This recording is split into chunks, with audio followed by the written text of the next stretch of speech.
kalian di dunia ini amaliyahnya baik semua, tugas kalian yang telah diwajibkan oleh Allah Subhanahu wa taala kalian kerjakan, kalian laksanakan dengan sebaik-baiknya, tentu kalian semua akan masuk ke dalam surga.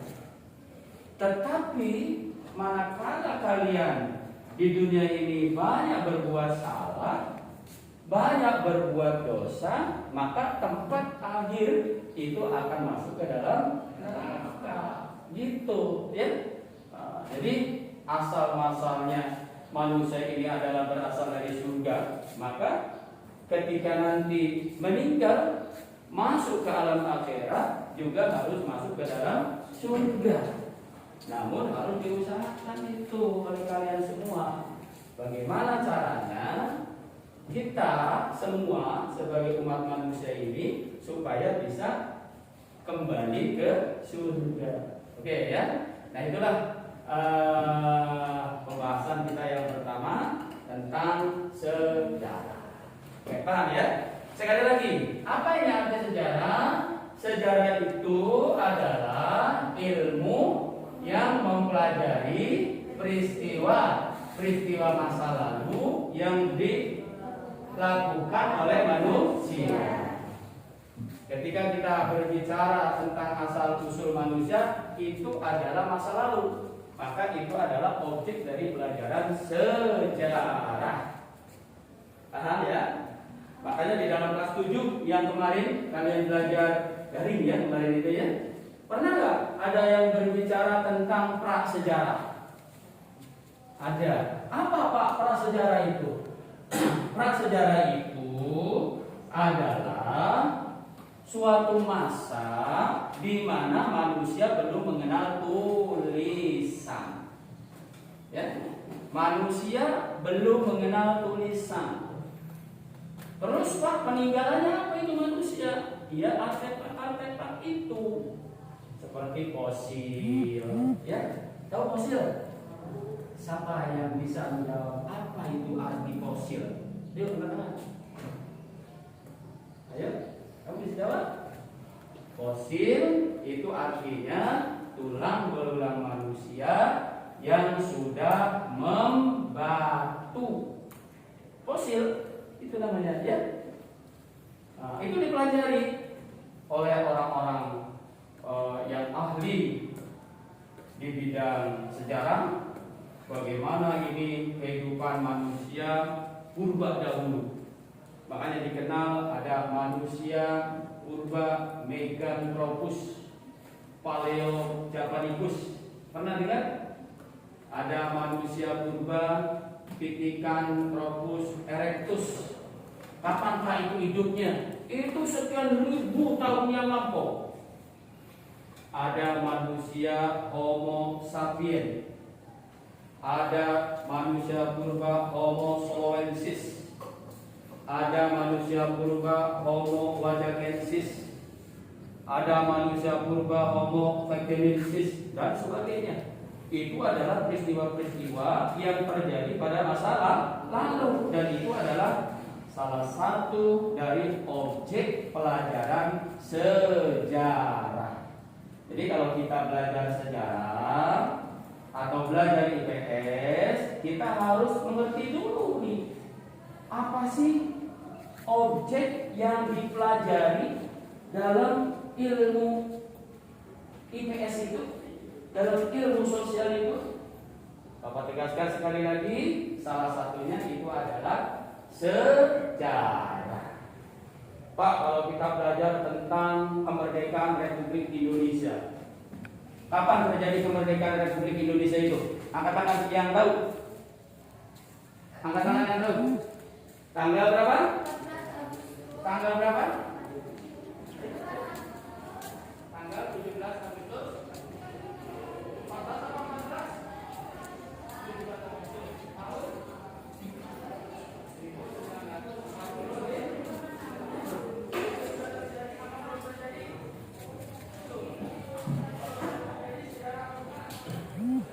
Assalamualaikum warahmatullahi wabarakatuh. Sekalian, nanti kita bahas materi ya, kali ini, yaitu tentang teks eksposisi. Apa itu teks eksposisi? Pada materi ketiga ini kita bahas tentang teks eksposisi. Apa yang kita ketahui tentang teks eksposisi? Teks eksposisi itu adalah ya, suatu pendapat ya, suatu pendapat atau gagasan atau argumen ya, yang kita sampaikan, yang kita utarakan dalam bentuk baik tulisan maupun lisan.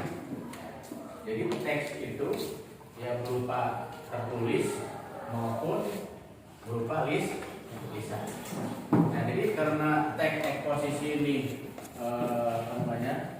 teks eksposisi ini merupakan suatu pendapat, ya, pendapat, maka kita menyampaikan pendapat apa yang pernah kita lihat, apa yang pernah kita baca, ya, baik lewat media, baik media cetak maupun media elektronik, ya. Jadi media itu ada media cetak dan media elektronik. Seperti halnya kita lihat pada bab 1, ya, yaitu tentang teks berita. Nah, teks berita itu memuat tentang sesuatu yang ada dalam media, baik itu media elektronik maupun media cetak. Kalau media elektronik itu berarti kita bisa kita ketahui lewat televisi, ya kan? Lewat televisi. Kemudian kalau media cetaknya bisa kita lihat atau kita temukan melalui koran, ya. Nah, tentunya setelah kita membaca koran atau setelah kita melihat teks berita lewat televisi, kita tentunya mempunyai suatu pengetahuan yang kita miliki. Nah, begitu juga dengan teks eksposisi, ya. Teks eksposisi juga sama. Nah, kita setelah membaca suatu media atau setelah kita mendengar atau kita melihat langsung lewat televisi, ya, jadi kita tahu tentang informasi-informasi yang terjadi. Ya, misalnya di suatu daerah ada seseorang yang mengalami musibah, ya, misalnya mempunyai penyakit gendut misalnya, ya, ada nggak orang punya penyakit gendut? Nah, dalam penyakit tersebut tentunya ada sebagai media atau orang yang memberitakan hal itu, yaitu wartawan, bahwa ada di daerah Kalimantan misalnya ada yang menyatakan bahwa orang tersebut mengalami penyakit gendut. Ya. Nah, di situ kenapa penyebab daripada penyakit tersebut? Ya. Misalnya, ya, karena di dalam perutnya mungkin, ya, ada penyakit tumor, ya, ya. Kemudian ada penyakit kista dan lain sebagainya. Nah, itu tentunya kita setelah seorang wartawan mencetak atau memberitakan hal tersebut, tentunya kita baca, ya, kita baca daripada media tersebut, baik berita yang lewat koran atau lewat media elektronik yang namanya televisi, yang bisa kita lihat langsung gambarnya. Nah, seperti itu adalah salah satu bentuk teks eksposisi. Jadi teks eksposisi ini berupa pendapat kita tentang apa yang kita lihat, apa yang pernah kita baca lewat media tersebut, ya. Kemudian nanti kita akan ketahui, ya, daripada pendapat tersebut itu, ya, ada berupa argumen, ya kan, argumen. Jadi argumen ini adalah merupakan pendapat kita, ya, pendapat orang yang melihat, ya, kenyataan bahwa orang itu mengalami sakit yang sangat yang sangat langka, ya, misalnya itu, ya. Itu adalah salah satu contohnya, ya, contoh daripada pernyataan-pernyataan yang pernah kita baca atau yang pernah kita dengar, gitu. Nah, itu tentunya bisa kita jadikan suatu fakta, ya, bukti. Nah, kalau orang sakit itu kira-kira bukti nggak? Bukti, ya, bukti nyata bahwa orang itu mempunyai penyakit itu akibat daripada penyakit yang dialami, itu misalnya penyakit tumor, kemudian kista. Ada kan orang yang seperti itu kan, ya. Nah, makanya kan banyak tuh ditayangkan di televisi bahwa orang tersebut ini mengalami penyakit tumor, banyak gendut, tidak dioperasi. Karena untuk mendapatkan operasi, orang tersebut misalnya keadaan ekonominya sangat memprihatinkan. Nah, maka kan itu diberitakan di media, baik media elektronik maupun media cetak. Kemudian barangkali nanti kalau misalnya ada dermawan yang akan membantu kan bisa tahu, gitu kan, itu sebagai informasi. Nah, seperti itu, ya. Jadi itu namanya bisa, jadi teks itu bisa kita lihat pada media, baik itu media cetak maupun media elektronik. itulah yang disebut fakta gitu ya. Jadi seorang yang mengalami penyakit tersebut itu fakta, ya.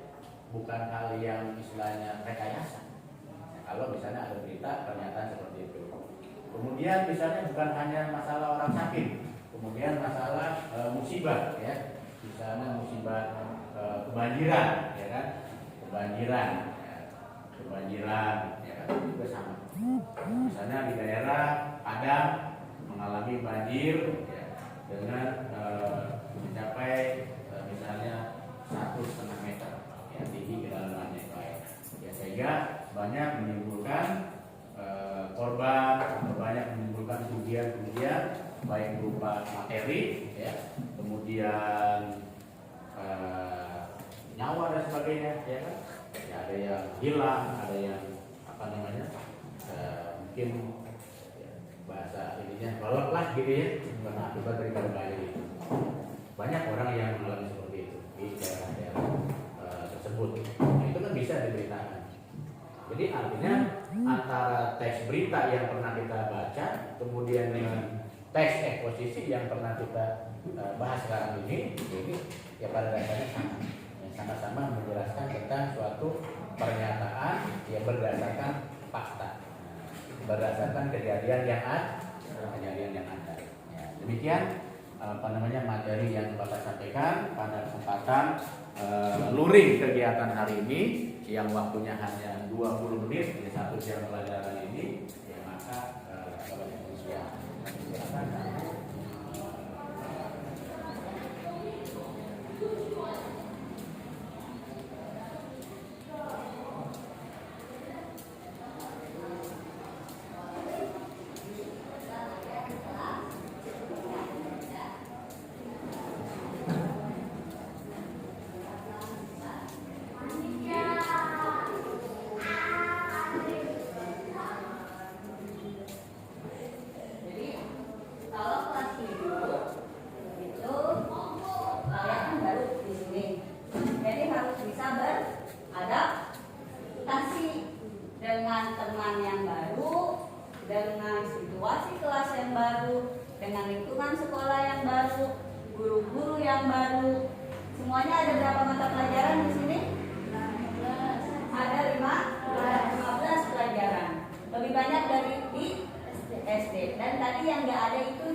Kalau itu nanti standby di sekolah dari pagi sampai siang.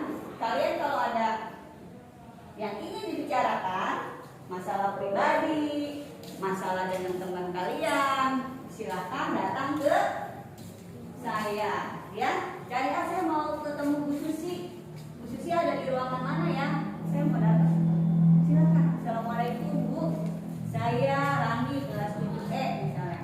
Saya mau konseling individual. Jadi di guru BK itu melayani konseling individual, konseling kelompok, bimbingan kelompok. Nah, kalau sekarang Ibu sedang melaksanakan layanan bimbingan klasikal. Ini namanya bimbingan klasikal karena datang ke kelas dengan satu kelas yang komplit orang-orangnya.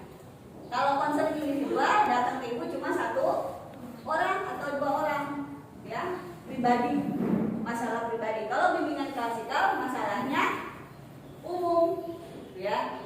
Sekarang Ibu sedang memberikan layanan orientasi namanya, mengenalkan tentang lingkungan sekolah, lingkungan yang ada di kelas, kemudian teman-teman yang baru, pelajaran yang ada di sanawiyah, apa aja, cara belajar seperti apa, itu namanya layanan orientasi, pengenalan lingkungan. Jadi jangan sampai kaget. Kalian harus bisa adaptasi. Kamu pertama kali kesini punya temannya siapa? Yang dikenal? Siapa? Ini siapa namanya? Dari SD yang sama? Beda. Kenalannya lewat HP. Nanti janjian ya, kamu di kelas berapa gitu ya. Nah, itu tandanya kamu sudah bisa beradaptasi, sudah menyatu. Walaupun dari SD yang berbeda, tapi ketika ada di kelas yang sama, kalian bisa bergaul dengan baik. Kamu udah kenal belum sebelumnya di sini di kelas ini ada yang udah kenal belum? Siapa? Lutfi. Karena satu SD. Yang lain SD bisa? Kemana bisa? SD-nya beda. Kenalnya di mana? Nah, kenalnya di kantin. Di HP juga. Oh, berarti semua perkenalan kalian lewat HP awalnya. Karena waktu kemarin juga ketika masa orientasi siswa itu di sini HP ya. Tidak tatap muka seperti ini. Alhamdulillah sekarang kita sudah bisa melakukan tatap muka walaupun terbatas. Minggu depan kalian akan belajar daring lagi ya di rumah. Kalau sekarang belajarnya luring ini ya, namanya luring. Jangan sampai ketuker. Ini namanya belajar luring di luar jaringan. Tapi kalau belajar daring adanya di HP di dalam jaringan. Beda nggak rasanya? Bagaimana rasanya? Lebih enak belajar daring atau belajar luring di sini? Enak luring ya. Enaknya gimana kalau luring? Lebih jelas. Terus apa lagi? Bisa kenal lebih dalam teman-teman. Ya. Kamu bisa ketemu guru. Kemarin bisa ketemu nggak sama gurunya? Enggak ya, cuma bisanya lewat HP. Sedih banget. Nggak kenal gurunya siapa ya. Terasa lebih enak mana? Terasa di hatinya lebih enak luring apa daring? Luring. Karena di luring itu ada sentuhan yang bisa kalian rasakan, ya, yang tidak kalian rasakan lewat HP. Lewat HP emang pintar, kamu bisa nilainya bagus semua. Bisa kan nilainya 10 semua? Iya, karena memang apa? Gampang. Definisi tentang tajwid, misalnya pelajaran tajwid, kamu tinggal ngomong aja, di Google-nya sudah keluar ya, ada, dapat 100. Tapi kalau luring, kalian nggak ngerasain apa yang kalian rasakan ketika belajar seperti ini. Lebih enak ya, ada sentuhan mata, ya. Kalau misalnya ibu sama yang perempuan bisa tentu belajarnya yang bagus ya, ini sentuhan. Oh kamu ini bagus ya nulisnya. Nah itu udah sentuhan ke hati, ya. Lebih enak kan kalau kalian diapresiasi dengan apa? Dengan sentuhan. Ih, kamu bagus ya. Ternyata enak ketemu luring daripada daring, gitu kan? Teman saya tuh ternyata yang di HP beda banget. Nah kayak kamu tadi pelajarannya apa ini? Oh lagi ibunya lagi cuti. Yes gitu ya. Padahal udah setiap hari belajarnya daring. Kamu pertama kali kenal di sini sama siapa? Satu sekolah? Beda. Ketemunya di kelas apa? Ketemunya waktu di rumah, tetanggaan. Jauh. Itu bisa ketemu. Kamu anak sanawiyah ya? Oh ternyata sekelas. Janjian lewat HP? Iya. Kamu saking bosannya belajar di rumah ya. Lebih enak mana belajar di rumah atau tatap muka? Tatap muka. Di sekolah SD dulu ada pelajaran bimbingan konseling? Enggak ada. Ada gurunya? Enggak ada kan? Kalau sekarang kenal Mas sama saya? Ya Pak. Ibu Susilawati ya. Jadi di sanawiyah ini kalian akan punya pengalaman baru, pelajaran yang baru yang lebih banyak. Tapi jangan bikin kalian down dulu, aduh pelajarannya banyak banget. Jangan. Karena otak kalian dalam masa ini adalah lagi masa perkembangan. Kalau misalnya tidak dipakai, nanti otak kalian makin ciut, makin kecil. Tapi kalau dipakai terus-menerus untuk belajar, makin besar. Perkembangan otaknya, saraf-sarafnya itu bakalan berkembang dengan besar. Jangan terlena dengan HP. Jangan sampai kecanduan, apalagi sampai game online, ya. Nanti jadi sakau. Kamu harus bisa mengatur, memanage kapan megang HP ketika sudah belajar dan kapan harus meletakkan HP. Waktunya sholat, ya. Waktunya makan. Jangan main HP terus. Ketika sudah belajar daringnya selesai, itu HP diletakkan dulu. Karena kalau seharian kalian melihat HP, akan ada dampak negatifnya, nanti kena radiasi, ya, ke mata. Makan juga jangan telat, nanti jadi mual. Efek radiasi juga seperti itu. Jadi kalian harus lebih bisa memanage diri kalian sendiri. Alhamdulillah ya, udah bisa tatap muka seperti ini. Tetap prokes, pakai masker, ya. Jangan lupa pulang dan pergi sekolah itu harus cuci tangan, harus pakai sabun, ya. Jaga kesehatan, jangan terlalu banyak berkumur. Kemudian makan juga harus kurang. Jangan lupa harus kenal sama guru. Satu-satu dikenalin. Oh iya, ini Ibu Sudawati pelajaran Seni Budaya. Ini Bapak Lukman Hakim. Ini adalah Bapak Kepala Urusan Tata Usaha di Sanawiyah Negeri 3 Bekasi. Jadi bapaknya tidak ngajar di kelas, tapi yang mengurusi semua administrasi yang ada di MTSN 3 Bekasi. Kalau saya mengajarnya tidak terjadwal seperti di kelas lain. Kan kalau itu ada ya, jam pertama pelajaran olahraga, jam kedua pelajaran olahraga, jam ketiga pelajaran matematika, keempat matematika. Kok nggak ada sih Bu pelajaran BK? Kok nggak ada Bu bimbingan konseling? Tidak ada terjadwal ya. Tapi kalau kalian butuh saya, insya Allah saya standby. Kalau dari di sekolah sesuai jadwal pelajaran. Tapi kalau lagi daring di rumah kapanpun insya Allah saya akan balas lewat sini. Bu, saya mau video call, mau curhat, mau ini silakan.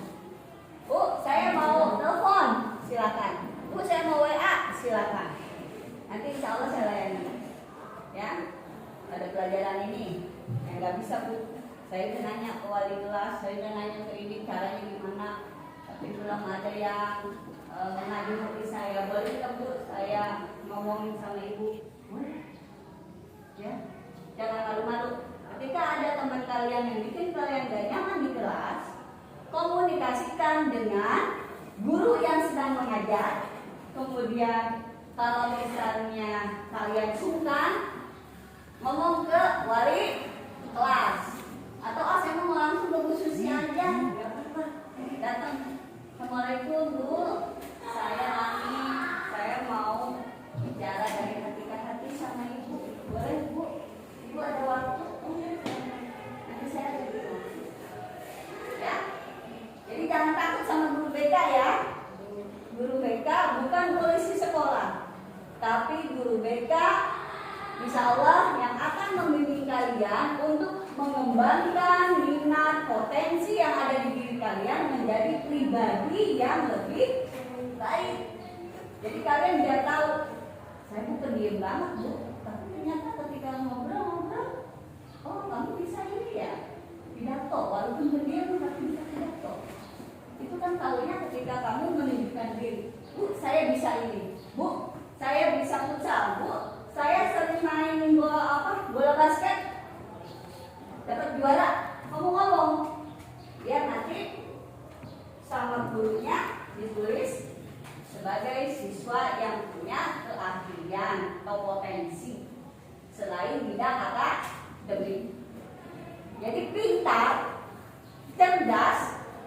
Tidak selalu harus ranking 1. Ingat ya. Kalian punya kecerdasan masing-masing selain di akademik. Ada yang kecerdasan verbal, misalnya pintar pidato. Ada yang punya kecerdasan motorik, misalnya apa? Kalau motorik apa? Yang sering gerak, main bola. Ada yang punya kecerdasan apa lagi? Yang multi talenta, musik misalnya. Ya, ada yang belajar cuma ngedengerin aja tapi kalian sudah bisa mencerna. Jadi jangan meremehkan diri kalian sendiri. Ya, kamu bisanya apa yang kamu rasain sekarang? Punya kalian apa? Hobinya? Harus tahu. Kamu di SD, di SD deh kalau di sana ya kan belum ya. Di SD kamu sendiri main apa? Main bola, sepak bola, minatnya di situ. Ikut perkumpulan bola kayak SSB itu ikut? Enggak, tapi pernah ikut lomba. Menang. Nah, kamu di situ berarti punya kemampuan, potensi untuk bermain bola. Gitu. Kamu main bola juga? Futsal. Oh, kalau ini sepak bola. Futsal apa sepak bola? Futsal. Ini juga futsal. Pernah juara? Pernah. Nah, itu. Jadi kamu harus tingkatin potensi kamu di situ. Kamu apa? Futsal juga. Rata-rata kalau anak laki futsal ya. Kamu bola, sepak bola apa futsal? Sepak bola. Tidak. Kalau kamu drum band? Sekolahnya di mana? Oke, sudah punya alatnya drum band ya. Kamu megang apa? Perkusi? Apa? Minta. Buat nyanyi. Oke. Kirain jadi itunya. Apa itu yang di depan? Bukan. Nanti karena di sini belum ada, drum band belum ada ya Pak? Nah, nanti insya Allah kalau ada berarti kamu nanti bisa masuk ke ekskul itu. Kalau ini nanti bisa masuknya ke ekskul mana? Futsal, sepak bola, ya. Kamu buat futsal juga? Belum ada ya yang futsal perempuan. Insya Allah nanti kalau misalnya sudah banyak yang ini kita adakan yang futsal perempuan. Tetap pakai jilbab, bajunya juga sopan. Kamu? Hah? Futsal juga? Ada senang futsal ini udah 2 orang nih berarti yang kenal futsal ya. Apa senang sama futsal? Nanti bisa tuh buat direkomendasiin bahwa futsal tidak hanya untuk anak laki-laki, perempuan juga silakan. Kamu futsal juga, masya Allah. Futsal berarti kamu punya potensi motorik. Kamu futsal juga. 1, 2, 3, 4 orang ya. Sudah futsal. Kamu apa sayang? Ya?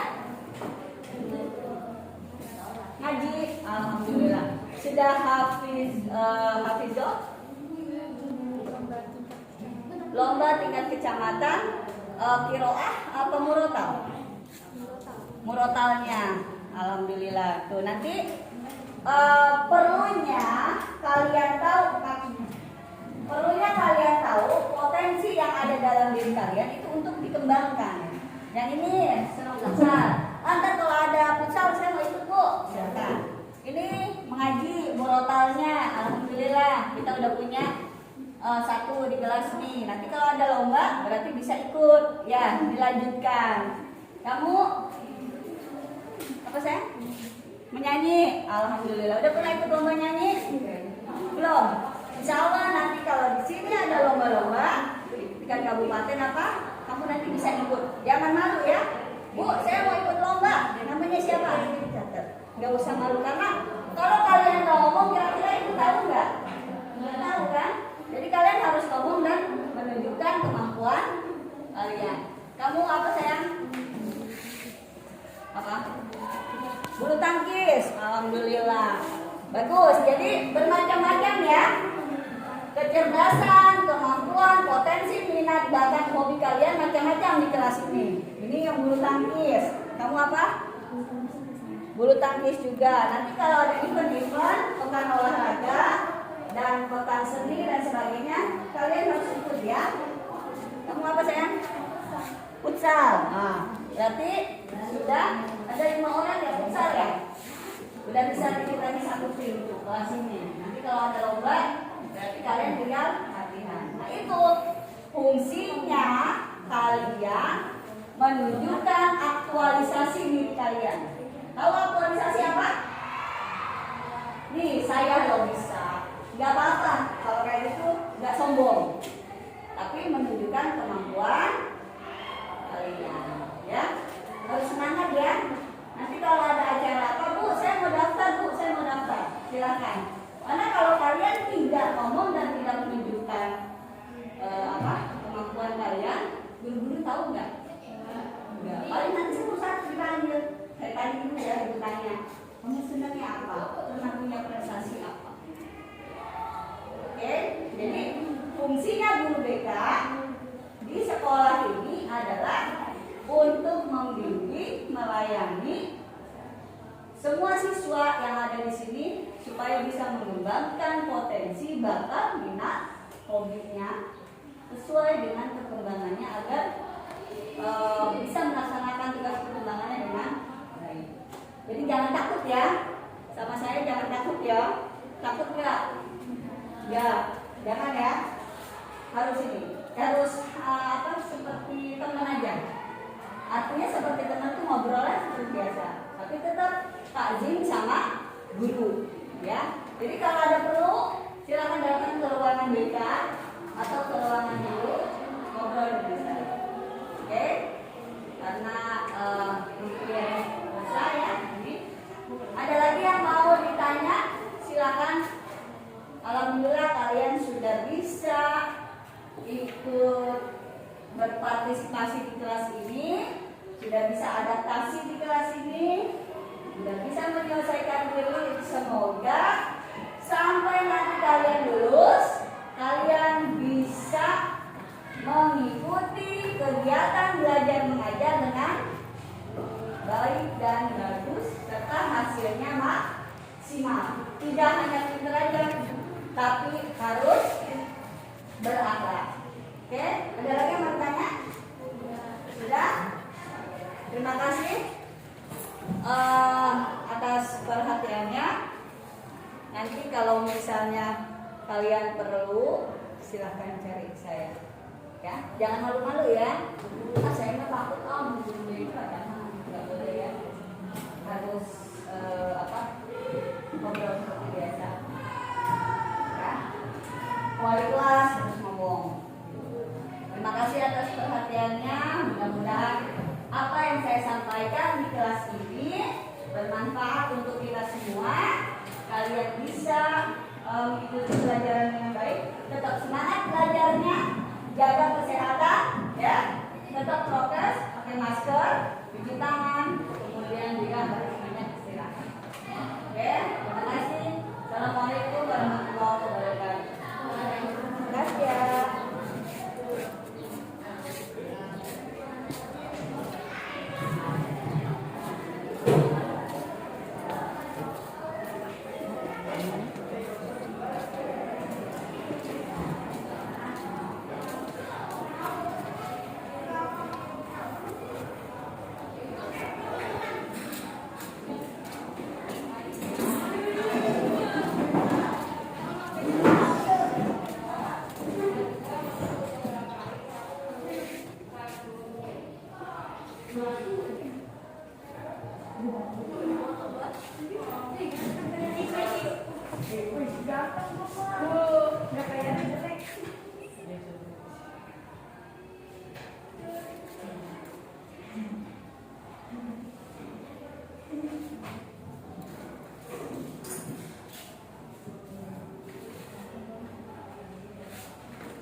interaksi. Ya, jadi interaksi terbagi 3. Interaksi terbagi 3 gitu kan. Interaksi dibagi 3. Yang pertama interaksi individu dengan individu. Yang kedua individu dengan kelompok. Yang ketiga antara kelompok dengan kelompok. Tadi contohnya individu bila kamu bertemu dengan teman kamu itu sudah berinteraksi. Ucapan salah. Yang kedua interaksi individu dengan kelompok yaitu seperti semacam ibu sendiri individu mengajar kalian itu namanya interaksi individu dengan kelompok. Kemudian interaksi antara kelompok dengan kelompok itu tadi ya antara pemain bola yang akan bertanding itu kelompok A dengan kelompok B akan bertanding itu artinya interaksi kelompok antar kelompok.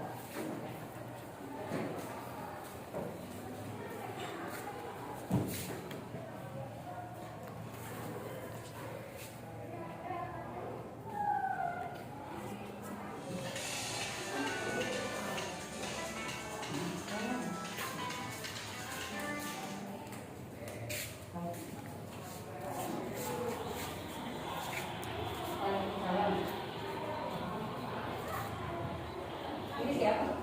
Waalaikumsalam. Ini siapa?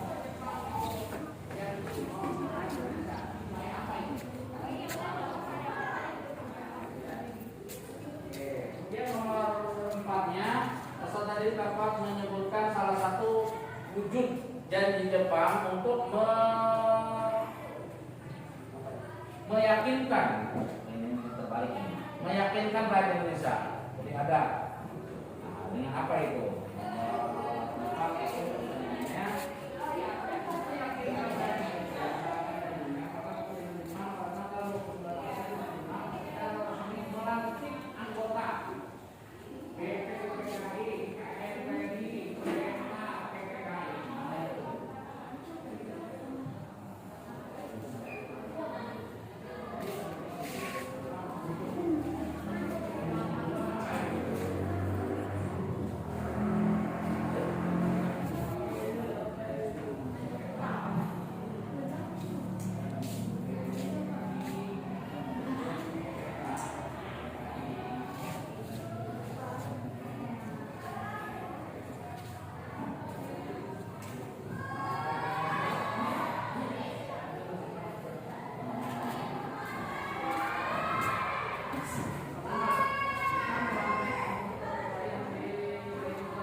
Lagi.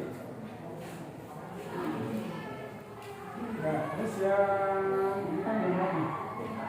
Yang panjang. 273. Nah, ini kita yang 273 tambah 32. Ya, mana lagi yang dua anggaran berkaitan? 16.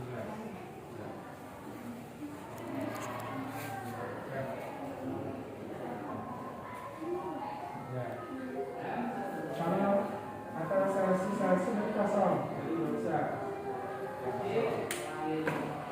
Ada yang juga dia nggak ada tuliskan, jadi kosong. Termasuk yang Kelvin dengan Fahrenheit, ini juga kosong. Terus yang Fahrenheit sama Kelvin, ini tidak ada rumus.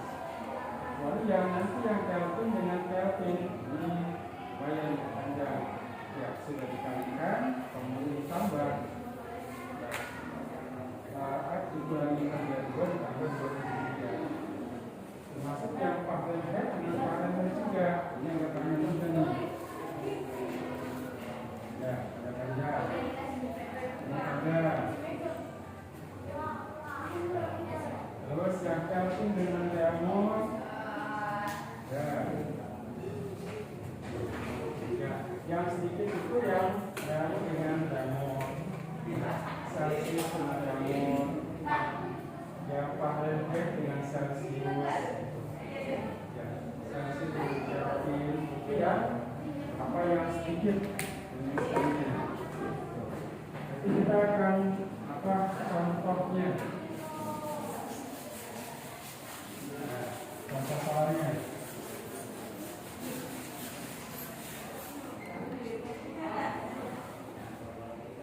Contoh soal.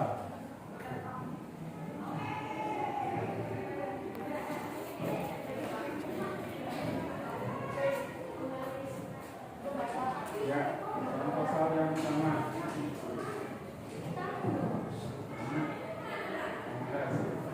Contoh soal pertama. Ya.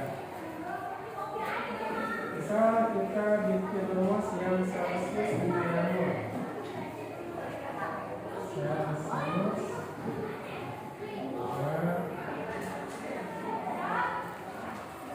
Celsius per Reaumur. Ya. Angkanya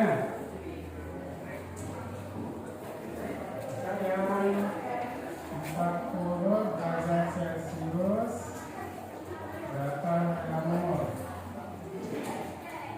Kita pakai rumus yang ini.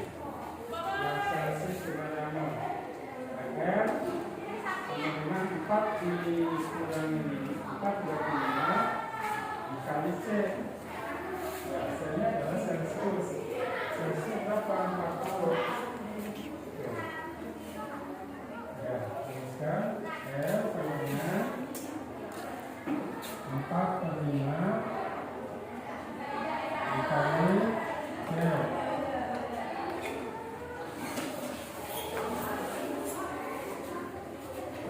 4 per 5 dikali C-nya berapa? 40.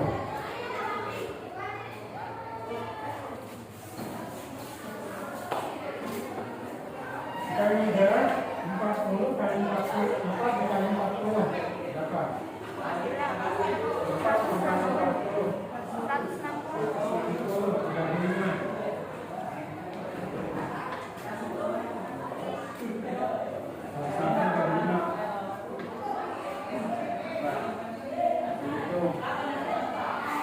160 35.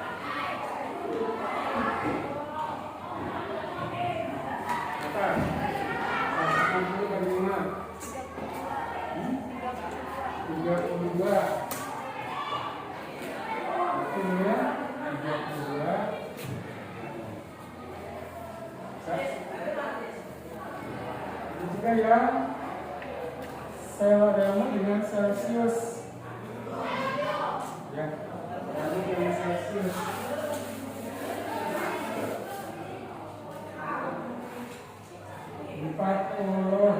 Satu Reaumur berapa Celsius? Ada rumus yang 54 dikali L. Dimasukkan 54 dikaliannya berapa? 40. 5 kali 40 kali 5 40 kali 5 4 kali 5 4 kali 5 4 kali 5 2 20 tambah 01 200 bagi 4 204 yang mana per 1 20 bagi 4 50. Jadi 40 Reaumur itu 50 derajat Celsius. Ya. Mana lagi yang kamu tunjuk apa suhunya yang belum jelas? Yang agak ribet sedikit. Yang mana? Kelvin dengan Celsius. Nih. Ya.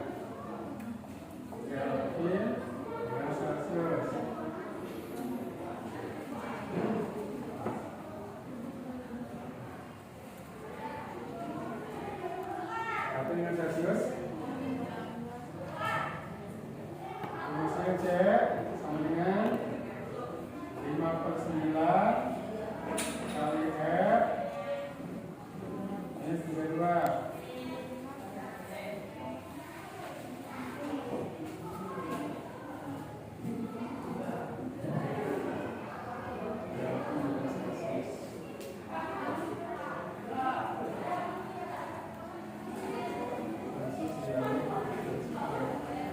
Oh, itu yang salah.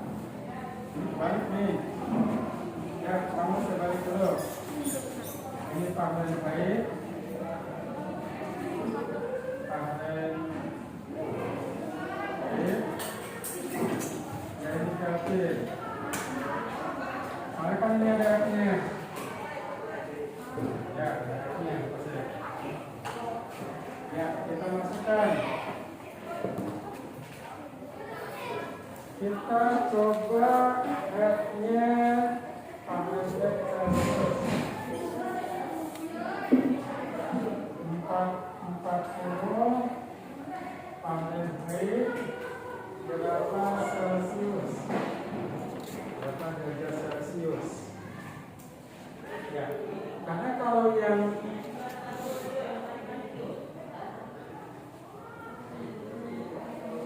5/9 dikali F-nya 40 dikurangi 32. 5/9 kali, supaya mudah dikurangi aja dulu, 40 kurangi 32.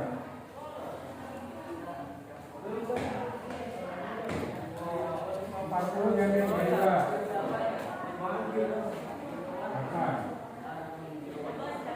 5 kali 8 bagi 9.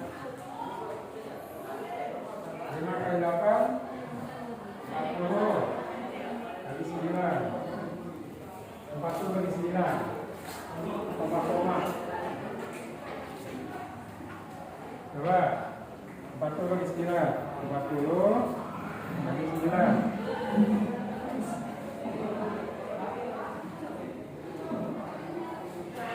Umum 9 kali 3 9 kali 4 4 ya 36 sisa 4 1 koma tambah 0 jadi 4 lagi ya, jadi 36 lagi sisa 4 lagi berapa hasilnya?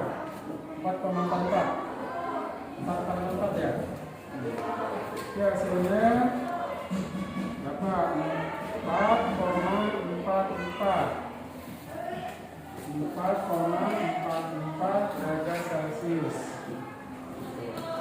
Dibatasi aja, kalau 4 yang kesana banyak, cukup 2 aja. 2 digit di belakang. Yang pakai yang di awal, yang angka penting, pakai 2 aja.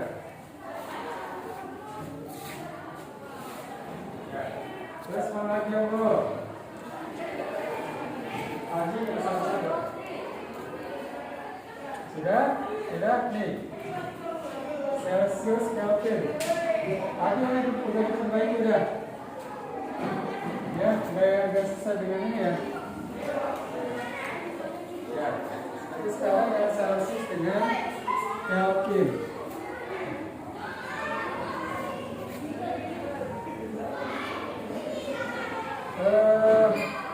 Karena ini 273 berarti harus banyak, pakai 300 ya kita. Ya, 300 berapa Celsius? Pakai rumus yang ini. K C K kurangi 273. 300 dikurangi 273. 300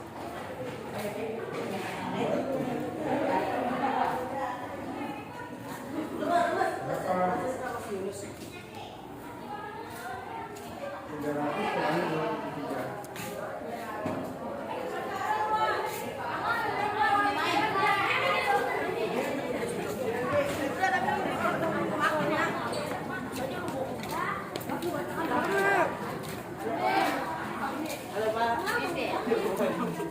Pak. Sangat berprestasi. Kigas kembali lagi.